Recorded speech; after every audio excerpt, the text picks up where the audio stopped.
Okay, सो जैसे ये होता है ना, पहला हम देखते हैं कि प्रोटोनेटेड फॉर्म होती है स्ट्रॉन्ग एसिड की। तो यहाँ पे दोनों प्रोटोनेटेड फॉर्म में है अभी, ठीक है। उसके बाद हम बेस डालना स्टार्ट करते हैं। उसके बाद सबसे पहले जो कार्बोक्सिल ग्रुप होता है वो डीप्रोटोनेटेड हो जाता है। कार्बोक्सिल ग्रुप और ये माइनो ग्रुप यानी कि 50% प्रोटोनेटेड फॉर्म में होगा एंड 50% डीप्रोटोनेटेड फॉर्म में होगा। COO माइनस है यहाँ पे, ठीक है। 50% डीप्रोटोनेटेड। तो इसका pKa वैल्यू अगर हम देखें तो pKa वैल्यू जो होगा वो 0.5 प्लस 1, तो इसका प्लस 0.5 आएगा pKa वैल्यू। वही निकालेंगे ना कि 50% प्रोटोनेटेड फॉर्म का निकालेंगे एंड 50% डीप्रोटोनेटेड फॉर्म का हम निकालेंगे pKa वैल्यू, ठीक है। तो इसका तो +1 आ जाएगा एंड इसका भी अगर हम देखें 50% डीप्रोटोनेटेड का, सो +1 और -1 हो जाएगा। +1 एंड -1 वो कैंसिल आउट हो जाएगा, तो बचा 1 एंड 1 को अगर हम डिवाइड करते हैं दैट इज़ -1/2, तो हमारा 0.5 आ जाएगा, ठीक है। तो ये आ जाएगा हमारा 0.5।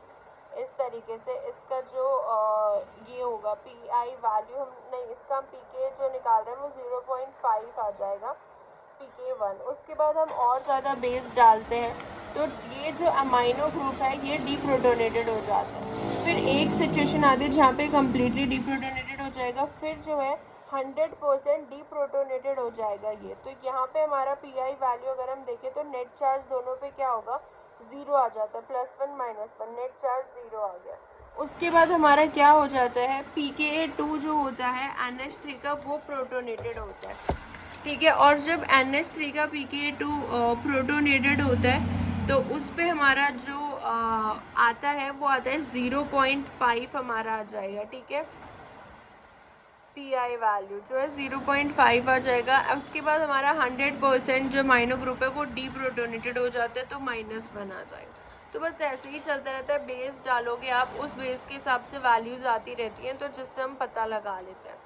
जैसे स्पार्टिक एसिड जो होता है, अगर उसका हमें pKa जो है एस्पार्टिक एसिड का pKa1 हमें निकालना है। पहले जो pKa1 होगा वो डीप्रोटोनेटेड होगा, देन pKa डीप्रोटोनेटेड होता है एंड देन pKa2 जो होता है वो डीप्रोटोनेटेड होता है सबसे एंड में। तो इसका जो PI होगा pKa1 + pKr/2। सो ये हमारा PI वैल्यू आ जाता है। ग्लूटामिक एसिड का भी, एस्पार्टिक एसिड का भी सेम आ जाता है इसी तरीके से, ठीक है।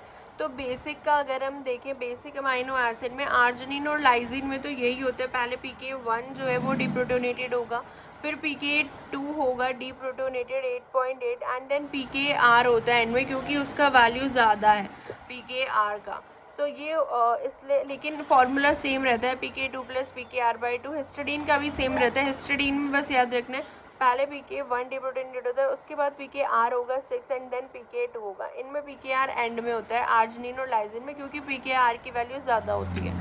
तो फॉर्मूला वही होगा। अगर हमें PI वैल्यू निकालनी है तो pKa2 बेसिक में R एंड एसिडिक में pK1 एंड pKr, ठीक है।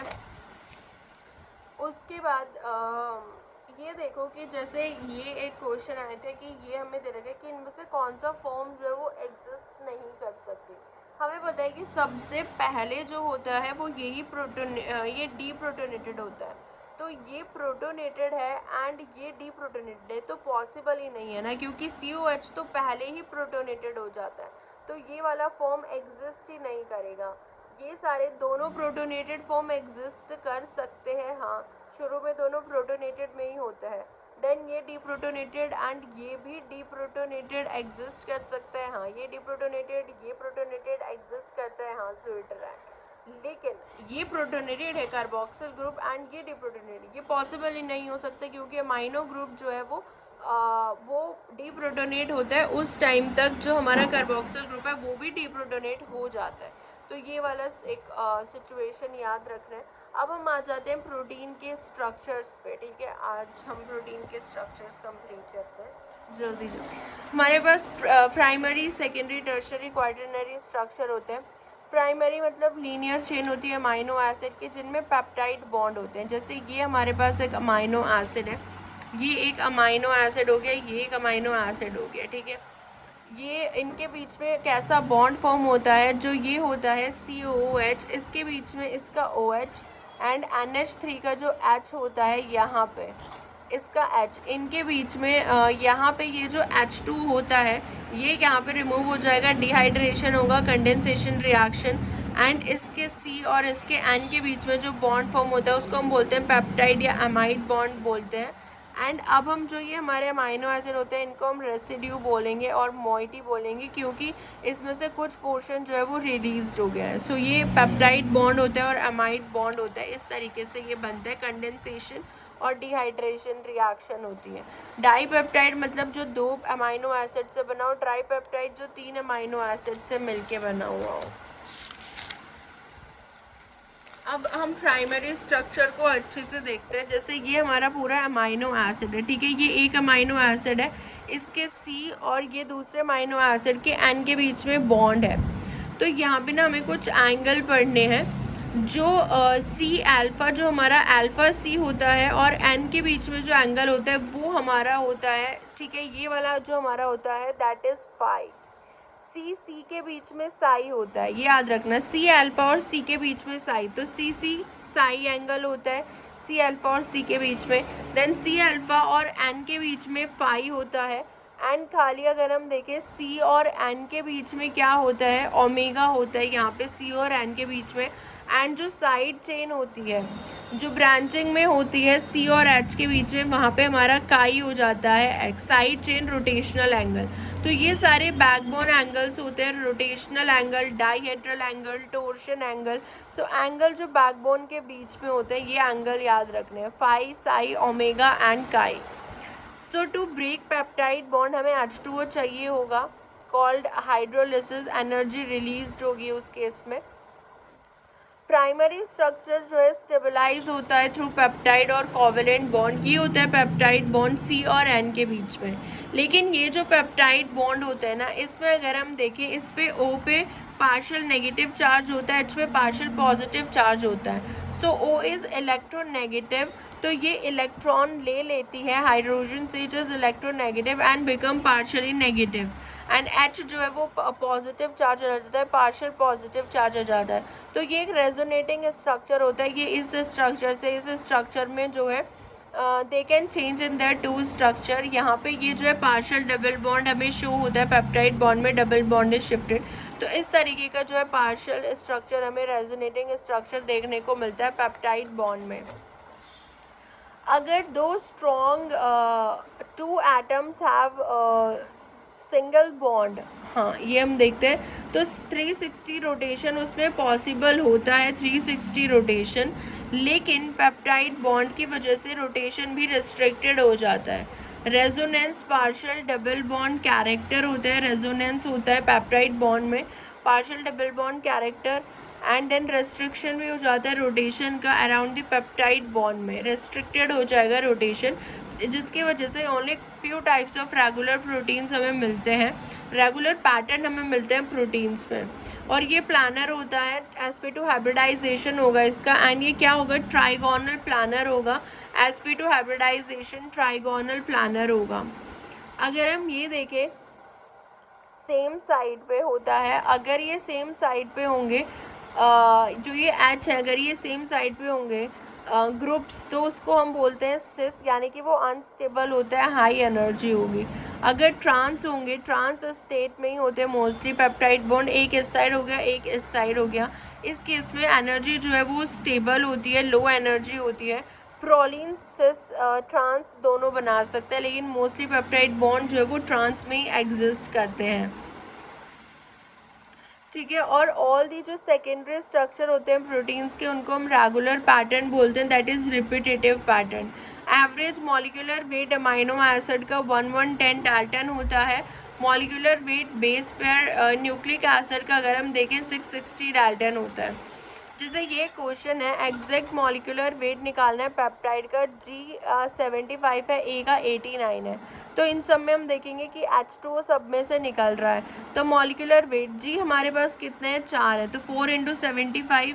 देन एलिनिन हमारे पास वो भी 4 है, तो 89 इंटू 4 करेंगे। देन इनको ऐड कर देंगे एंड देन हमारे पास जो वाटर रिलीज हो रहा है वो 7H2O यहाँ पे रिलीज हो रहा है। तो वाटर का मॉलिक्यूलर वेट होता है 18, तो 7 इंटू 18 करेंगे एंड वो माइनस कर देंगे, तो हमारा आ जाएगा 530। एंड एक डाल्टन में अगर हम देखें तो 1000 किलो डाल्टन होता है। ठीक है, अगर एक पेप्टाइड है, यहाँ पे हमें क्वेश्चन देखने वाले हैं कि अगर एक पेप्टाइड है जो कि 200 रेसिड्यू का मिलके बना हुआ होता है, एवरेज मॉलिक्यूलर वेट अगर हम निकालें सो 200 इंटू 1110 कर देंगे, सो ये हो गए 22,000 डाल्टन, यानी कि 22 हमारे पास किलो डाल्टन हो जाएंगे।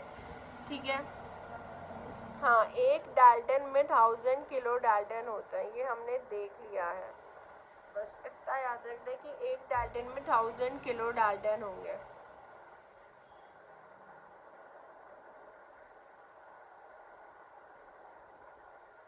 क्योंकि 1000 डाल्टन है तो 22 किलो डाल्टन हो गया ना हमारा।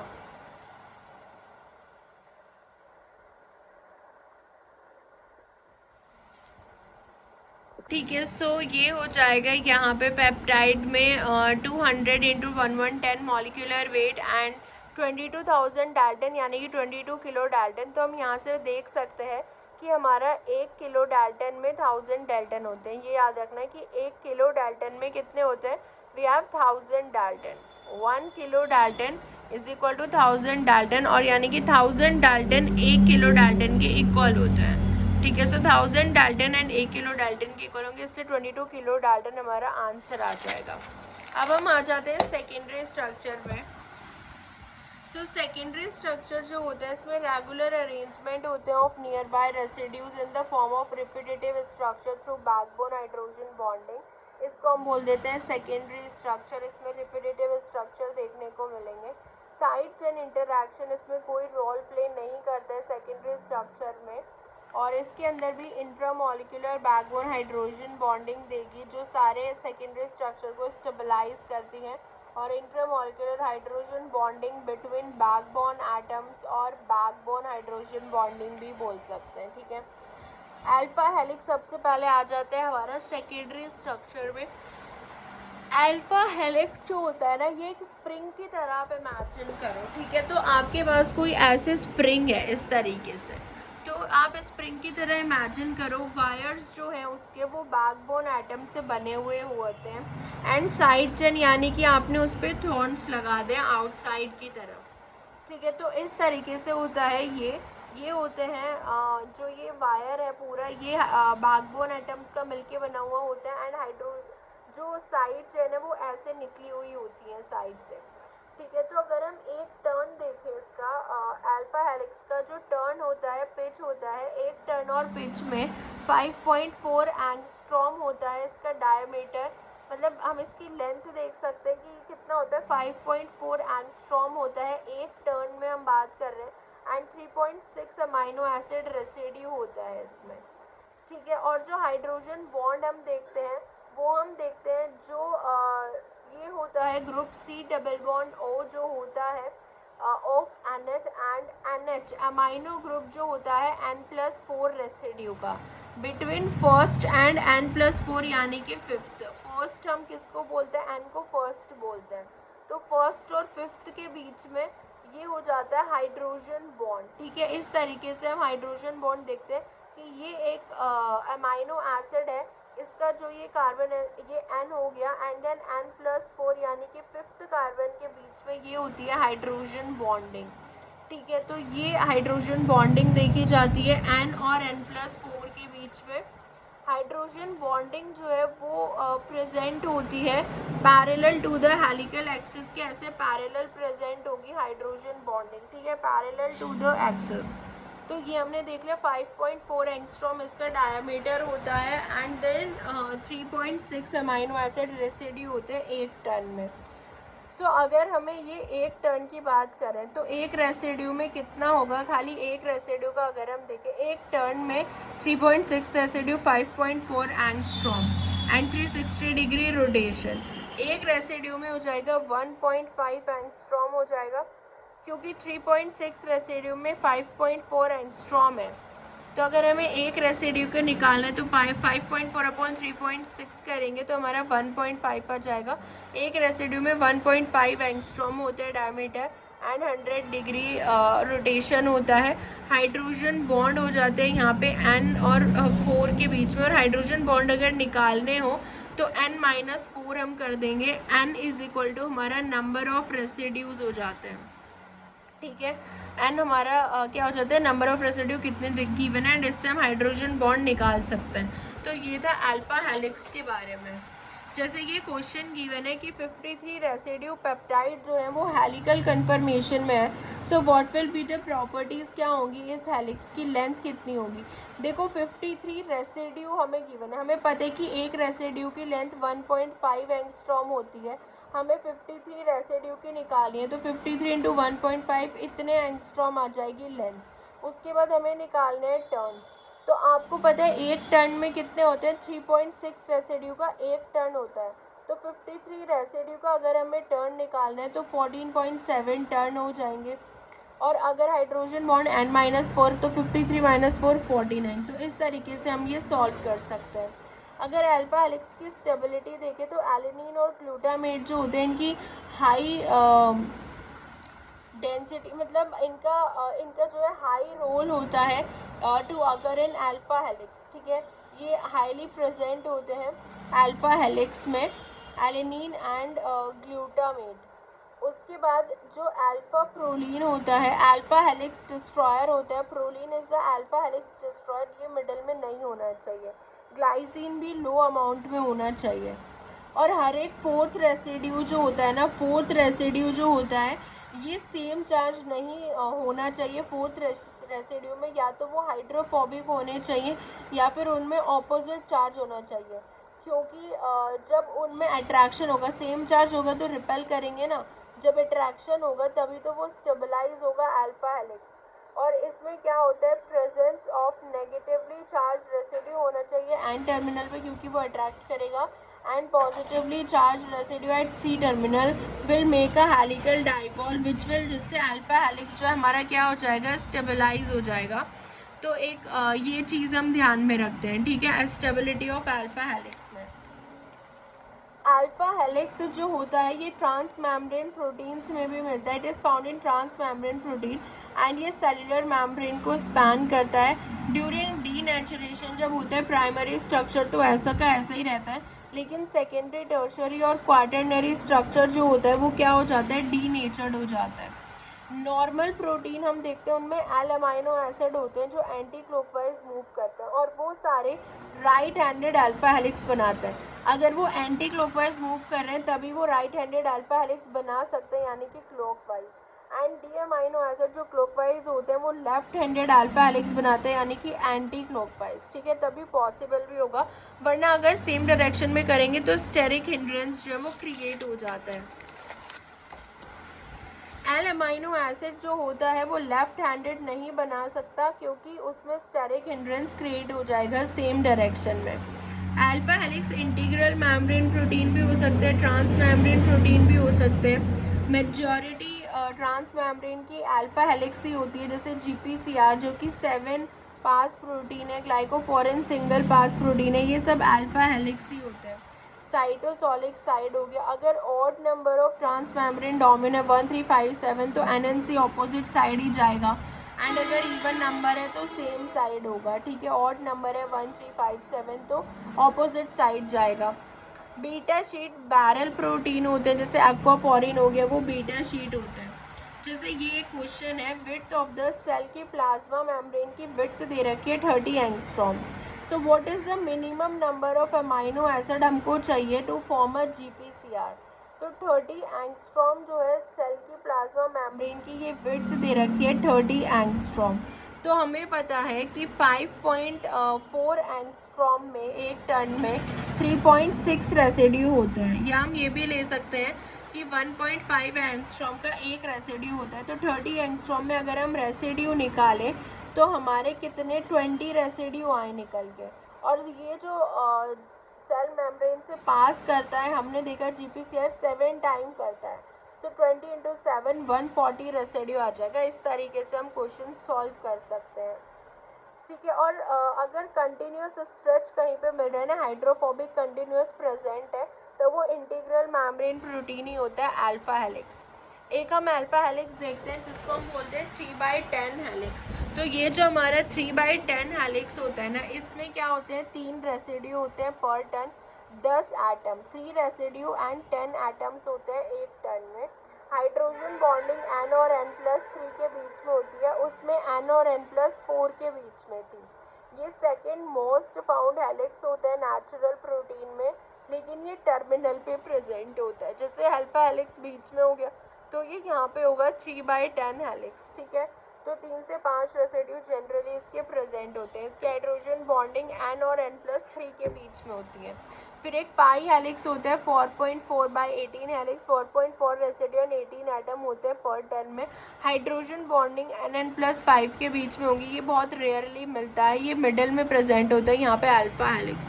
N+5 के बीच में फिर अल्फा हेलिक्स होगी, पाई हेलिक्स होगी, alpha helix N+4 and then 3/10 helix and N+3 के बीच में, इनके बीच में बॉन्डिंग होती है। ये था अल्फा हेलिक्स के बारे में। ऑर्डर अगर हम देखें डायामीटर का, तो सबसे ज़्यादा पाई हेलिक्स का हाई होता है, then alpha helix and then 3/10 helix, ठीक है। We are talking about diameter. Triple helix की अब हम बात करते हैं। कोलाजन में मिलता है, फाइब्रस प्रोटीन होता है कोलाजन, ठीक है, हमें पता है।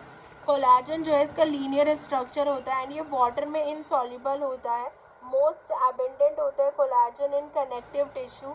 सीक्वेंस अगर हम देखें, ग्लाइसिन एक्स वाइज की सीक्वेंस होती है। एक्स प्रोलीन हो सकता है, वाई जो होता है ये 3 और 4 हाइड्रोक्सी प्रोलीन या 5 हाइड्रोक्सी लाइजीन भी हो सकता है। 3 और 4 हाइड्रोक्सी प्रोलीन वाई और हाइड्रोक्सी लाइजीन 5 हाइड्रोक्सी लाइजीन भी हो सकता है। ग्लाइसिन एक्स वाइज में सीक्वेंस देखने को मिलती है। 3 सिमिलर पॉलीपेप्टाइड चेन एक दूसरे के अराउंड रैप्ड होती हैं। लेफ्ट हैंडेड कन्फिगरेशन होता है इंडिविजुअल, एक लेफ्ट हैंडेड होती है, सारी एक है, ठीक है। और मिलके जो है वो राइट हैंडेड ट्रिपल हेलिक्स बना लेती हैं। लेफ्ट हैंडेड कन्फिगरेशन मिलके क्या बना लेंगी, राइट हैंडेड ट्रिपल हेलिक्स बना लेंगी। बीच में इनके सेंटर में ग्लाइसिन होता है, इसका साइज छोटा होता है, सो राइट हैंडेड ट्रिपल हेलिक्स बना लेती है लेफ्ट हैंडेड कन्फिगरेशन। 3 जो है ये सिमिलर पॉलीपेप्टाइड चेन होती हैं एंड ये सेंटर में होता है ग्लाइसिन, क्योंकि इसका साइज छोटा होता है। इनके अंदर हमें इंटरमॉलिक्यूलर बैकबोन हाइड्रोजन बॉन्डिंग देखने को मिलती है पेप्टाइड्स के बीच में। ग्लाइसिन का NH होता है एंड जो दूसरे पॉलीपेप्टाइड चेन होते हैं उनका CO हो गया, ठीक है, कार्बोक्सिल ग्रुप का CO हो गया एंड NH हो गया ग्लाइसिन का, इनके बीच में देखने को मिलती है। प्लस राइज और रेसिड्यू जो होता है ट्रिपल हेलिक्स में 2.9 एंगस्ट्रॉम होता है। अल्फा हेलिक्स में हमने देखा था 1.5 होता है एंड इसके अंदर 2.9 होता है। ऑल दीज जितने भी पॉलीपेप्टाइड चेन है ना, सारे क्या है, स्टेबलाइज है थ्रू स्टेरिक हिंड्रेंस बिटवीन, इनके बीच में स्टेरिक हिंड्रेंस के थ्रू ये स्टेबलाइज होते हैं। जो पायरोलिडीन रिंग्स होती है ना प्रोलीन की और हाइड्रोक्सी प्रोलीन रेसिड्यू की, उनके बीच में ये स्टेबलाइज होते हैं, ठीक है। इसकी वजह से वो स्टेबलाइज होते हैं। इनका सेंटर स्मॉल होता है, ग्लाइसिन हमने देखा, एंड हाइड्रोफोबिक होता है। एवरी थर्ड रेसिड्यू का सेंटर के साथ कांटेक्ट होना चाहिए। Hydroxy proline does not participate in hydrogen bonding, सिर्फ और सिर्फ वो क्या करते हैं, ट्रिपल हेलिक्स को स्टेबलाइज करते हैं। हाइड्रोक्सिलेशन जो होता है प्रोलीन का, वो विटामिन C एस्कॉर्बिक एसिड जो होते हैं वो कराते हैं, carried out by vitamin C ascorbic acid. अभी पूरा हम देखेंगे कि कैसे कैसे जो है कोलाजन का स्ट्रक्चर फॉर्म होता है डिटेल में। तो अभी के लिए हम कोलाजन का स्ट्रक्चर सिर्फ ट्रिपल हेलिक्स देख रहे हैं कि एक ट्रिपल हेलिक्स भी प्रेजेंट होता है ना, और एक पॉलीप्रोलिन हेलिक्स होते हैं। पॉलीप्रोलिन हेलिक्स जो होते हैं ना, ये कम्प्लीटली कंपोज्ड होते हैं प्रोलीन रेसिड्यूज़ के। सो पॉलीप्रोलिन हेलिक्स ये पूरे के पूरे प्रोलिन रेसिड्यू के मिलके बने हुए होते हैं. सो हमारे पास पॉलीप्रोलिन हेलिक्स 1 होता है एंड पॉलीप्रोलिन हेलिक्स हमारे पास 2 होता है. सो ये कम्प्लीटली बने हुए रहते हैं किसके, प्रोलिन रेसिड्यू के. उसके बाद इनमें डिफरेंस देख लो पॉलीप्रोलिन हेलिक्स 1 और पॉलीप्रोलिन हेलिक्स 2 में. जो पॉलीप्रोलिन 1 होता है ये सिस पेप्टाइड बॉन्ड इसके अंदर देखने को मिलेंगे, हाई एनर्जी, एंड ये बहुत ज़्यादा डेंस होता है. इनमें से आप एक याद रख लो, पॉलीप्रोलिन 2 याद रख लो. इसमें आपको ट्रांस पेप्टाइड बॉन्ड मिलेंगे, 3 रेसिड्यू होते हैं पर टर्न, ठीक है. और राइज अगर हम देखें पर रेसिड्यू 3.1 एंगस्ट्रॉम, बस इसमें 3.3 रेसिड्यू हो जाएंगे एंड राइज हो जाएगा 1.9 एंगस्ट्रॉम. इसमें 3.1 एंगस्ट्रॉम होता है. और ये लेफ्ट हैंडेड कन्फिगरेशन रखता है, कोई हाइड्रोजन बॉन्डिंग नहीं होती, दोनों में ही नहीं होती हाइड्रोजन बॉन्डिंग. एंड पॉलीप्रोलिन 2 ज़्यादा कॉमन होता है. तो इसका राइज याद रखना 3.1 एंड इसका राइज होता है 1.9, रेसिड्यू 3.3. ये ज़्यादा डेंस होता है, 1 वाला ना ज़्यादा डेंस होता है एंड बहुत रेयर होता है ये. और ये स्टेबलाइज होते हैं थ्रू द हाइड्रोफोबिक इंटरेक्शन, दोनों ही बिटवीन पायरोलिडीन रिंग्स और राइट हैंडेड के बीच में जो और ये राइट हैंडेड होते हैं, पायरोलिडीन रिंग्स के बीच में जो इंटरेक्शन होता है उससे ये स्टेबलाइज होते हैं पॉलीप्रोलिन हेलिक्स, ठीक है. अब हम देखते हैं बीटा शीट्स के बारे में. बीटा शीट्स जो होती हैं ये बाद में फॉर्म होती हैं आफ्टर अल्फा हेलिक्स एंड ये बहुत ज़्यादा रिजिड होती हैं. और ये जो है more found in the core of protein के कोर में ये बहुत ज़्यादा देखने को मिलती हैं. Parallel beta sheet and anti parallel. देखो पैरेलल बीटा शीट में 2 स्ट्रैंड है, स्ट्रैंड 1 एंड स्ट्रैंड 2, एंड ये हाइड्रोजन बॉन्ड एंगल जो होता है पैरेलल वाले में लेस देन 180 होता है. इनके अंदर टर्न और लूप जो होते हैं ये भी नॉन स्पेसिफिक और अनडिफाइन होता है.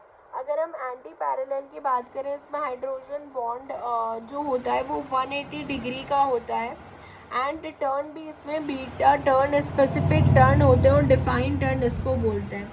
सो अगर हम इनकी जैसे उसमें हम देखते हैं ना अल्फ़ा, उसमें अल्फ़ा हेलिक्स में हम देखते हैं टर्न्स होते हैं, ऐसे बीटा शीट्स में प्लीट्स होती हैं, रिपीट्स होती हैं ये. सो एक प्लीट के अंदर 2 रेसिड्यू होते हैं, यानी कि और 2 रेसिड्यू का 6.5 एंगस्ट्रॉम होता है. अगर हम एक रेसिड्यू का निकालें तो कितना आ जाएगा 3.25 एंगस्ट्रॉम. और हमने देखा था कि अल्फ़ा हेलिक्स में एक रेसिड्यू का 1.5 एंगस्ट्रॉम था एंड बीटा शीट में एक रेसिड्यू का 3.25 एंगस्ट्रॉम हो रहा है. तो रिपीटिंग यूनिट को ही तो हम प्लीट्स बोलते हैं. सो प्लीट्स में 2 रेसिड्यू होते हैं, तो हमने एक रेसिड्यू का निकाला तो 3.25, तो इसका डायमीटर ज़्यादा होता है बीटा शीट का अगर हम कंपेयर करें तो. ठीक है, तो इस तरीके के कुछ क्वेश्चंस दे रखे हैं. ओके, सो बीटा शीट्स हमने देख लिया. जैसे ये एक क्वेश्चन है कि 50 रेसिड्यू का पेप्टाइड है, एक पूरा पेप्टाइड है जिसके अंदर 30 रेसिड्यूज़ जो हैं वो हेलिकल कन्फर्मेशन में है एंड 20 रेसिड्यूज़ जो हैं वो बीटा स्ट्रैंड कन्फर्मेशन में है. तो अगर पूरा पेप्टाइड जो है वो हम लीनियर देखें तो उसकी टोटल लेंथ कितनी होगी. देखो इसके लिए आपको पता होना चाहिए कि अल्फ़ा हेलिक्स में हमें पता है कि एक रेसिड्यू कितने एंगस्ट्रॉम का होता है, 1.5 एंगस्ट्रॉम. तो 30 रेसिड्यू अल्फ़ा हेलिक्स में तो 1.5 इंटू 30, ऐसे हमें पता है एक रेसिड्यू 3.65 एंगस्ट्रॉम का होता है बीटा शीट में. 20 रेसिड्यू हम यहाँ पे निकालेंगे, 20 रेसिड्यूज़ जो हैं वो बीटा शीट में हैं, तो इसलिए ये हमने इंटू 20 कर दिया एंड फिर दोनों को हम ऐड कर देंगे तो हमें टोटल लेंथ पता चल जाएगी. तो इस टाइप के क्वेश्चंस आते हैं, ठीक है. दूसरा हम देखते हैं, जैसे हम बीटा शीट का स्ट्रक्चर देखते हैं. सो बीटा शीट का स्ट्रक्चर एक आप मुड्ढे का एग्जाम्पल ले सकते हो, जैसे आपने देखा होगा ना उस टाइप का स्ट्रक्चर होता है एंड ये साइड चेन्स होती है, इसके अंदर ल्यूमेन होता है. ये beta barrel fold porin channels जो होता है ना वो बीटा शीट्स के ही बने हुए होते हैं. पोलर और चार्ज्ड साइड चेन्स होती हैं are present in the lumen of porin channel. जो ये पोरिन चैनल का जो ल्यूमेन होता है ना, ल्यूमेन के अंदर पोलर साइड चेन्स होती है एंड बाहर जो होती है वो हाइड्रोफोबिक साइड चेन होती है, क्योंकि बाहर लिपिड है। लिपिड क्या है? हाइड्रोफोबिक है, तो बाहर वाली साइड चेन तो हाइड्रोफोबिक ही होगी ना, तो हाइड्रोफोबिक ही हाइड्रोफोबिक से इंटरेक्ट करता है, तो बाहर वाली साइड चेन हाइड्रोफोबिक होती है, अंदर वाली जो है वो हाइड्रोफिलिक होती है और पोलर होती है। तो अगर आपको ऐसा सीक्वेंस देखने को मिल रहा है अमाइनो एसिड का किसी भी पेप्टाइड में कि पहले हाइड्रोफोबिक है, फिर हाइड्रोफिलिक अमाइनो एसिड, फिर हाइड्रोफोबिक हाइड्रोफिलिक, तो मतलब वो बीटा शीट का स्ट्रक्चर है। अगर आपको कंटिन्यूस हाइड्रोफोबिक के रेसिड्यूज मिल रहे हैं तो वो अल्फा हेलिक्स का स्ट्रक्चर होता है। एंटी पैरेलल बीटा शीट्स जो होते हैं वो ज़्यादा स्टेबल होते हैं, क्योंकि हाइड्रोजन बॉन्ड एंगल 180 डिग्री होता है उसमें। पैरेलल बीटा शीट्स में मैक्सिमम हाइड अगर अब ठीक है, अब हम देखते हैं अगर आपको मैक्सिमम हाइड्रोजन बॉन्ड निकालना हो, अल्फा हेलिक्स में हाइड्रोजन बॉन्ड हम निकालते हैं n-4 करके। n होता है हमारा नंबर ऑफ रेसिड्यू, यहाँ पे हम निकालते हैं s-1 into n-1।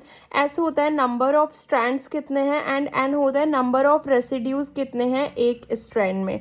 So number of strand -1 into number of residues in one strand -1। सो यही सेम एंटी पैरेलल के लिए फॉर्मूला यूज होता है for the maximum number of hydrogen bond. Beta sheets में ज़्यादातर स्मॉल रेसिड्यूज प्रेफर किए जाते हैं, जैसे alanine, serine, cysteine, threonine, glycine etcetera, क्योंकि बल्कियर रेसिड्यूज अगर होंगे तो उससे बीटा शीट जो है वो डीस्टेबलाइज हो जाता है। अब देखो, जैसे अगर आपको पोरिन चैनल को आइसोलेट करना है, कोई पोरिन चैनल है जिसको हमको आइसोलेट करना है, उसके लिए हम डिटर्जेंट्स का यूज़ करते हैं, क्योंकि जो इंटीग्रल मेम्ब्रेन प्रोटीन्स होते हैं ना, वो with the help of detergent ही निकाल सकते हैं। जैसे हमारे पास सोडियम डोडेसाइल सल्फेट जो होता है STS, ये डिटर्जेंट होता है। इसके अंदर ना दोनों पार्ट होते हैं, एक इसके अंदर हाइड्रोफोबिक पार्ट होता है एंड एक इसके अंदर चार्ज्ड और पोलर पार्ट होता है। तो ये एम्फीपैथिक होता है डिटर्जेंट STS। हाइड्रोफोबिक पार्ट जो है वो हाइड्रोफोबिक साइड चेन के साथ इंटरैक्ट करता है, ठीक है। तो इस तरीके से जो है ये हेल्प करता है in the removal of integral membrane protein. और अगर पोरिन चैनल का आइसोलेशन करना है, जैसे ये हमारा कोई पोरिन चैनल है, ठीक है, ये जो पोरिन चैनल है ना, अगर हम कैटायनिक डिटर्जेंट का यूज़ करेंगे, मान लो ये सोडियम आयन का चैनल है, सोडियम आयन के चैनल के लिए हमें कैटायनिक डिटर्जेंट यूज़ करना पड़ेगा ना, क्योंकि सोडियम आयन का चैनल है अगर, तो यानी कि ये ट्रांसपोर्ट कर रहा है सोडियम को, तो यानी कि इसके अंदर तो नेगेटिव होगा, तभी तो वो सोडियम को ट्रांसपोर्ट कर रहा है ना, अंदर नेगेटिव होगा ना। अगर अंदर चार्ज, इंटरनल चार्ज इसका नेगेटिव होगा, क्योंकि सोडियम ट्रांसपोर्ट हो रहा है, प्लस चार्ज अगर ट्रांसपोर्ट हो रहा है तो अंदर नेगेटिव होगा, तभी तो प्लस नेगेटिव को इंटरेक्ट कर रहा है। तो उसके लिए हमको कैटायनिक डिटर्जेंट यूज़ करना है सोडियम चैनल के लिए। एंड इसी तरीके से जो क्लोराइन के चैनल्स होते हैं, उसकी भी जो ल्यूमेन में जो साइड चेन होंगी वो पॉजिटिवली चार्ज होंगी, क्योंकि चैनल में क्लोराइन अगर पास हो रहा है, क्योंकि वो नेगेटिवली चार्ज है, तो हम अगर नेगेटिव चार्ज को पास करें तो वो पॉजिटिव चार्ज होना चाहिए, तो उसके लिए एनायनिक डिटर्जेंट यूज़ करते हैं। सो क्लोराइन चैनल के लिए हम एनायनिक डिटर्जेंट यूज़ करेंगे। सोडियम आयन चैनल को रिमूव करना है, आइसोलेट करना है पोरिन चैनल को, तो हम कैटायनिक डिटर्जेंट यूज़ करेंगे। सो इस तरीके से हम जो है बीटा शीट्स को स्टडी करते हैं। अब हम देखते हैं टर्न्स और लूप्स जो होते हैं, क्योंकि ये भी सेकेंडरी स्ट्रक्चर्स में आते हैं। ओके, सो अब हम बात कर रहे हैं टर्न्स और लूप्स के बारे में। टर्न्स और लूप्स की वजह से जो है हम पॉलीपेप्टाइड चेन की डायरेक्शन चेंज कर सकते हैं। एंड ये क्या करते हैं, हाइड्रोफोबिक रेसिड्यूज जो होते हैं वो प्रोटीन कोर के अंदर चले जाते हैं। So turns are very necessary to make a protein structure को अगर ग्लोबुलर बनाना है तो टर्न्स काफ़ी इम्पॉर्टेंट होते हैं। अगर टर्न्स भी दो टाइप के होते हैं, डिफाइंड टर्न्स होते हैं, अनडिफाइंड टर्न्स होते हैं, जिनका कोई फिक्स नंबर ऑफ रेसिड्यूज नहीं होता है इनके पास। अनडिफाइंड टर्न के पास जो डिफाइंड टर्न होते हैं, इनको हमको ऐसे याद रखना है, that is pi alpha beta gamma delta, pi alpha beta gamma delta. Then number of residues जो है वो कम होते चले जाएंगे, 6 से स्टार्ट करना है, 6 5 4 3 2। एंड देन हाइड्रोजन बॉन्ड 6 में होगा Nn+5 के बीच में, एंड 5 में Nn+4, 4 में Nn+3 के बीच में, 3 में Nn+2, 2 में Nn+1। एंड ये इनमें एटम्स प्रेजेंट होते हैं 26, 22, 18, 15 एंड 10। 26, 22, 18, 15 एंड 10। तो इस तरीके से हम इन टर्न्स के बारे में देख सकते हैं। सो टाइप्स ऑफ बीटा टर्न, अब जो बीटा टर्न होता है ना, इसमें ये बीटा टर्न अगेन डिवाइड हो जाता है फाई एंड साई में। तो फाई और साई वैल्यू जो होती है ना, n+1 हम ग्लाइसिन की लेते हैं एंड n+2 से हम प्रोलीन को डिनोट करते हैं। तो फाई और साई वैल्यू पहले हम ग्लाइसिन की ले रहे हैं n+1 की, then phi and psi value हम प्रोलीन की ले रहे हैं n+2 की। तो ये 4 टाइप के होते हैं, 1, 2, 1 प्राइम एंड 2 प्राइम। तो ये मिरर इमेजेस होती है, यानी कि 1 की मिरर इमेज, 2 की मिरर इमेज। तो बस इतना याद रखना है, 1 और 2 याद रख लेना है। पहले ग्लाइसिन से स्टार्ट हो रहा है, पाई से, then psi, phi, then psi and then phi, then psi. तो 60, 30, 90, ये लास्ट में तो 0 ही आएगा। 60, 30, 90 फर्स्ट वाला सब नेगेटिव में होगा, ठीक है। इनकी फाई और साई वैल्यू -60, -30, -90, देन यहाँ पे अगेन -60, ये पूरा 60 में जा रहा है, पूरा 0 में जा रहा है। तो 60, 30, 90, देन 60, देन इधर हो जाएगा 120 एंड 80। ये याद रखना है 120 एंड 82 में, एंड 1 और 2 इनके प्राइम होते हैं, या -6 मिरर इमेजेस होते हैं, या -60, 60, -30, 30, -90, 90। तो इसका बिल्कुल ऑपोजिट हो जाएगा। तो ये वैल्यूज एकदम याद रखनी है, ठीक है। बीटा टर्न के भी फिर टाइप्स हो जाते हैं ये, और इसमें भी हमने फाई और साई वैल्यू होती है इसमें ग्लाइसिन की और प्रोलीन की। अब जो रैंडम कॉइल हम पढ़ते हैं, random conformation, it changes with time, and ये जो कन्फर्मेशन होता है ना, ये फिक्स नहीं होता है, टाइम के साथ चेंज होता रहता है। व्हेन प्रोटीन इज डीनेचर्ड, तो सारे सेकेंडरी स्ट्रक्चर रैंडम कॉइल में ही कन्वर्ट हो जाते हैं। जैसे हम इस तरीके का ग्राफ अगर देखेंगे तो maximum number of hydrogen bond वो 180 पे ही मिलेंगे, ठीक है, क्योंकि वो स्टेबल होता है। हमने देखा था जो एंटी पैरेलल बीटा शीट्स में होता है। अब हम आ जाते हैं रामाचंद्रन प्लॉट में। रामाचंद्रन प्लॉट में फाई और साई वैल्यू हमको मिलती है from 3 dimensional structure of protein से। प्रोटीन का 3D structure is elucidated by NMR और एक्सरे क्रिस्टलोग्राफी से हम इसका 3D स्ट्रक्चर देखते हैं रामाचंद्रन प्लॉट में। ये हम यूज़ करते हैं सिर्फ ये टिक करने के लिए कि ये पर्टिकुलर जो स्ट्रक्चर है ये एक्सेप्टेबल है या नहीं है रामाचंद्रन प्लॉट से। सर्कुलर की कोई भी नया प्रोटीन हमने डिस्कवर किया है और हमें ये पता लगाने कि हाँ ये प्रोटीन का जो स्ट्रक्चर है वो एक्सेप्टेबल है या नहीं है, तो हम रामाचंद्रन प्लॉट उसके लिए ड्रॉ करते हैं। सर्कुलर डाइक्रोइज्म में सिर्फ हमें सेकेंडरी स्ट्रक्चर के बारे में इंफॉर्मेशन मिलती है, फाई साई वैल्यू की पता नहीं चलती है। फ्लोरेसेंस स्पेक्ट्रा सिर्फ हमें स्ट्रक्चरल इंफॉर्मेशन देता है बट फाई साई वैल्यू नहीं देता है। अब देखो एक्सरे क्रिस्टलोग्राफी और एनएमआर में क्या डिफरेंस होता है। एक्सरे क्रिस्टलोग्राफी जो होता है ये एक सॉलिड स्टेट स्ट्रक्चर हमें देता है जिससे हम फिर एग्जैक्ट फाई साई वैल्यू पता कर सकते हैं। सिंगल स्ट्रक्चर आ जाएगा, एक सिंगल फ्रेम में सिंगल स्ट्रक्चर आ जाता है। इसमें हमें एक प्योरीफाइड प्रोटीन मिलता है, होमोजेनियस मिक्सचर से हम प्योरीफाइड प्रोटीन लेते हैं, देन क्रिस्टल फॉर्मेशन करते हैं, उससे हम एक हैंगिंग ड्रॉप मेथड होता है उसके थ्रू, उसके बाद उन पे एक्सरे डाला जाता है क्रिस्टल पे जिससे जो इलेक्ट्रॉन डेंसिटी है वो ट्रैप हो जाती है and get electron density trap, and उसके बाद हम प्रोटीन का जो स्ट्रक्चर है वो हम देख सकते हैं एट एटॉमिक रेजोल्यूशन। तो इस तरीके का कुछ होता है, एक हमें सॉलिड स्ट्रक्चर फिक्स मिल जाता है जिससे हमें फाई साई वैल्यू पता चल जाती है।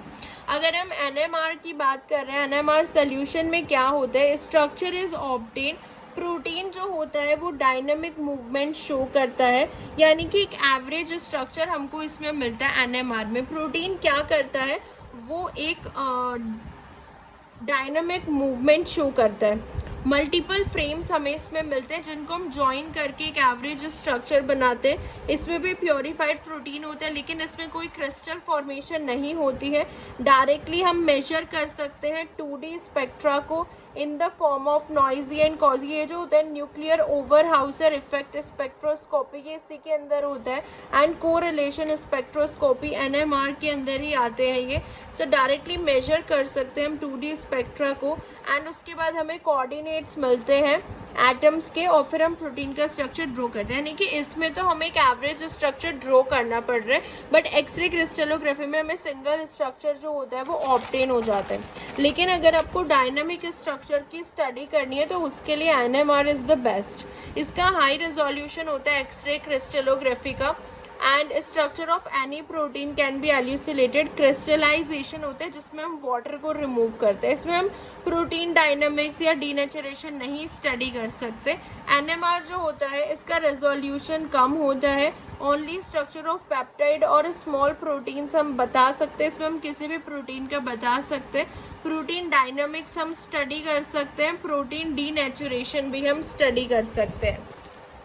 रामाचंद्रन प्लॉट जो होता है ना, इसको हम प्रोटीन के is not use to study protein secondary structure, इससे हम प्रोटीन के स्ट्रक्चर को वैलिडेट करते हैं रामाचंद्रन प्लॉट से, ना सेकेंडरी स्ट्रक्चर प्राइमरी स्ट्रक्चर नहीं दे सकता। सो ये कुछ स्पेसिफिक एरियाज होते हैं रामाचंद्रन प्लॉट में जिसमें phi and psi value allowed होती है, जिसकी एंड सर्टेन एरिया कहीं पे वो अलाउड नहीं होती है।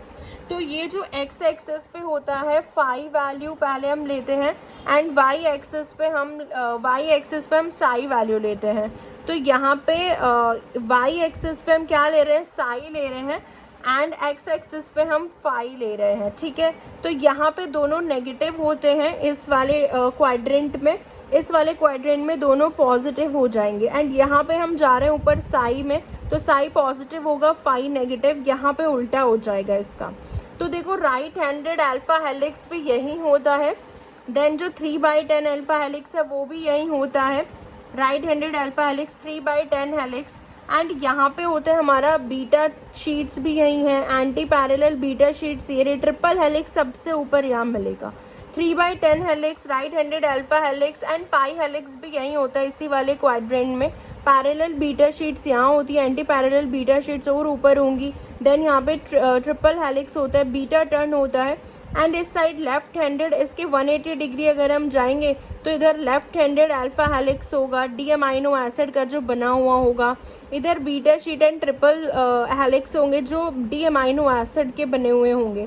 तो ये सारे एल अमाइनो एसिड के होते हैं, ये डी अमाइनो एसिड के बने हुए होते हैं। तो ये वाला जो रीजन होता है ना डार्क ब्लू से, ये मोस्ट अलाउड रीजन होता है, यानी कि मोस्ट वैल्यू होती है यहाँ पे फाई एंड साई के इस रीजन में एग्जिस्ट करती है। यहाँ पे देखो ये मोस्ट अलाउड रीजन होता है। उसके बाद ये जो होता है, ये वाला जो पोर्शन होता है जो लाइट इस तरीके से लाइंस दिख रही हैं ये कम, ये वाला ये जो होता है ये मोस्ट अलाउड रीजन हो गया, ये सेकंड मोस्ट अलाउड रीजन होता है। एंड जो वाइट वाला रीजन देख रहे हो आप जहाँ पे कोई लाइंस नहीं है वो अनअलाउड रीजन होता है, वहाँ पे कोई फाई साई वैल्यू एग्जिस्ट नहीं करती। तो हम इससे यही डिफाइन करते हैं कि प्रोटीन की जो फाई साई वैल्यू है ना इन्हीं के अंदर एग्जिस्ट करनी चाहिए। ओके, सो फैक्ट्स जो होता है that is fluorescently activated cell sorting, इसमें हम सेल्स को सेपरेट करते हैं ऑफ डिफरेंट टाइप्स, ये भी एक टेक्निक्स है, टेक्निक हम यूज़ करते हैं फैक्ट्स, एंड वो भी इस क्वाड्रेंट की तरह ही होती है, इसी तरीके से क्वाड्रेंट से ही हम पता करते हैं। जैसे हेमोग्लोबिन हो गया, मायोग्लोबिन, जीपीसी, ग्लाइकोफॉरिन, सारे के सारे अल्फा हेलिक्स है, तो वो हमारे लोअर लेफ्ट क्वाड्रेंट में प्रेजेंट होंगे जहाँ पे दोनों की वैल्यू नेगेटिव है। तो इस तरीके से हम डिफाइन कर सकते हैं कि किनका स्ट्रक्चर कैसा है और वो कौन से क्वाड्रेंट में प्रेजेंट होंगे। उसके बाद जो बीटा बैरल प्रोटीन है वो अपर लेफ्ट में होगा, और अगर कोई डी एलेनिन है वो अपर राइट में होगा जो डी अमाइनो एसिड के बने हुए हैं। ग्लाइसिन जो होता है उसका फाई और साई वैल्यूज जो है वो वैल्यू कहीं पे भी मिल सकता है in the Ramachandran plot largest allowed region. Proline का स्मॉलेस्ट अलाउड एरिया होता है रामाचंद्रन प्लॉट में।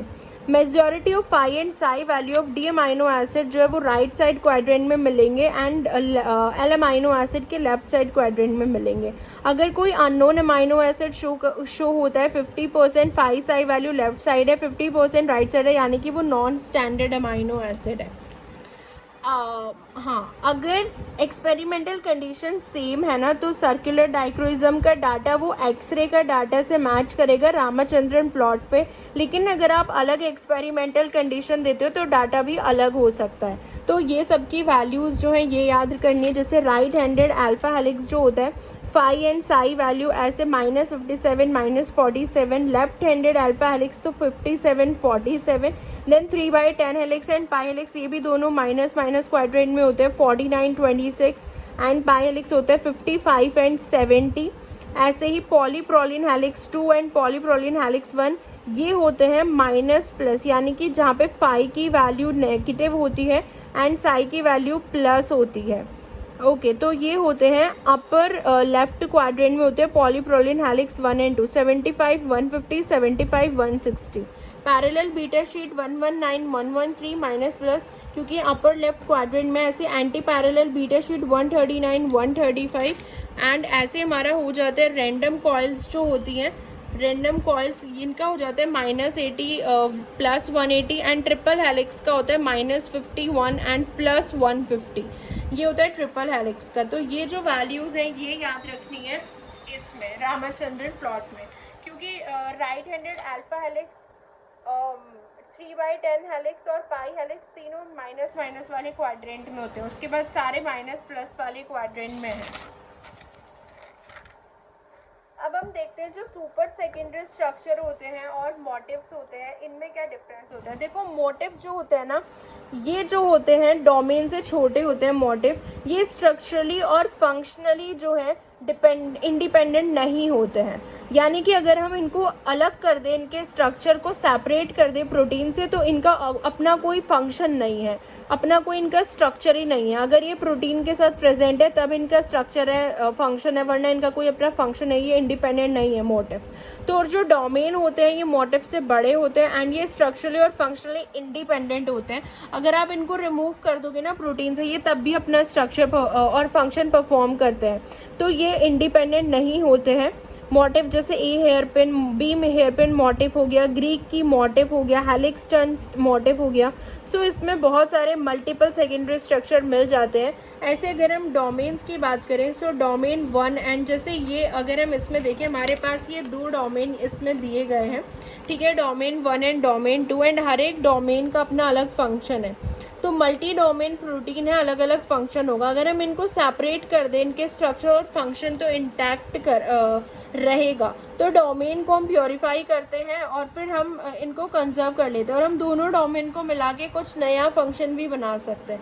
अगर कोई एक प्रोटीन है जिसके पास H डोमेन है, B डोमेन है एंड Y प्रोटीन है जिसके पास M एंड J डोमेन है, तो इस X प्रोटीन में से हमने B डोमेन ले लिया एंड Y प्रोटीन में से J डोमेन ले लिया, तो ये जो प्रोटीन बनता है 2 अलग अलग प्रोटीन के डोमेन से, इस प्रोटीन को हम काइमेरिक प्रोटीन बोलते हैं और फ्यूजन प्रोटीन बोलते हैं। तो ये सुपर सेकेंडरी स्ट्रक्चर्स में आते हैं। मोटिव एंड डोमेन्स के बारे में हम पढ़ते हैं। डोमेन इंडिपेंडेंट होते हैं, मोटिव नहीं होते हैं। अब हम बात करते हैं टर्शरी स्ट्रक्चर के बारे में। Tertiary structures